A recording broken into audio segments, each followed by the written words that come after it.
ঈদের ছুটির পর শুরু হচ্ছে জাতীয় সংসদের অধিবেশন। এর আগে সেখানে চলছে সরকার দলীয় সংসদীয় কমিটির বৈঠক।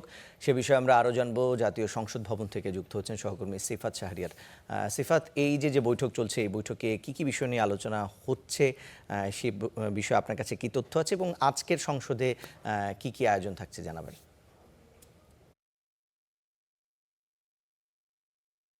আজকের সংসদে অধিবেশন যেহেতু ঈদের পরে প্রায় 12-13 দিন পরে শুরু হচ্ছে রুসান, সেক্ষেত্রে তিনটি ভাগে আজকে সংসদে আলোচনা হবে। প্রথমে প্রশ্ন উত্তর পর্ব, তারপরে জনগুরুত্বপূর্ণ যে বিষয়গুলো সংসদ সদস্যরা সেগুলো দৃষ্টি আকর্ষণ করবেন এবং সেই নিয়ে আলোচনা হবে, এবং সবশেষ রাষ্ট্রপতির যে ভাষণ সেটির উপরে আনিত ধন্যবাদ যে প্রস্তাব এবং ধন্যবাদ সেই আলোচনা করা হবে।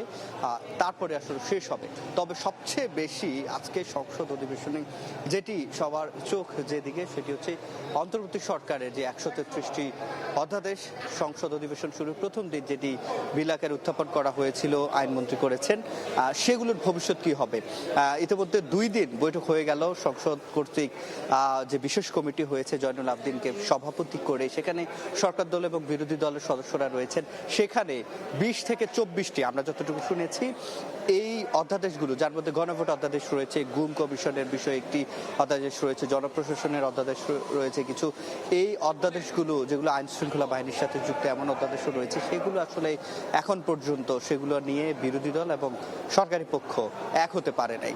এবং গণভোট অধ্যাদেশটি আসলে আইন আকারে স্থায়ী আইন আকারে পাশ হবে কিনা, নাকি সেটি বাতিল হয়ে যাবে, এবং বাতিল হয়ে গেলে কি হবে। জুলাই সনদ বাস্তবায়ন যে আদেশ রাষ্ট্রপতি দিয়েছে এবং গণভোটের রায়ও হয়ে গেছে, জানেন 69% মানুষের যে রায় হাবর জিতেছে, তো সেই ফলাফলের বাস্তবায়ন কিভাবে হবে, সরকার বাধ্য থাকবে কিনা, এই বিষয়গুলো আসলে অনেকাংশে হয়তো নির্ভর করছে এই গণভোট অধ্যাদেশের উপরে। তো সেই নিয়ে আজকে এই অধিবেশন শেষ হয়ে 8:30টার সময় বিশেষ কমিটির আবারও আরেকটি বৈঠক রয়েছে জয়নুল আবদিন এর তার সভাপতিত্বে। সেখানে বিএনপি এবং জামাতের অর্থাৎ বিরোধী দলের তারা সদস্যরা থাকবেন এবং সেখানে আলোচনা হবে। সেখানে স্বরাষ্ট্রমন্ত্রী কিছুক্ষণ আগেই আমাদের নিউজ গিয়েছে, বলেছেন যে এই বিষয়গুলো আজকে রাতের মধ্যে একটা চূড়ান্ত সিদ্ধান্ত তিনি আশা করছেন হয়তো হবে, ঐকমত্যে পৌঁছানো যাবে, এবং সেগুলোর ভবিষ্যৎ কি হবে সেটি আসলে আজকে জানা যাবে। এবং আজকে জনগুরুত্বপূর্ণ যে বিষয়গুলো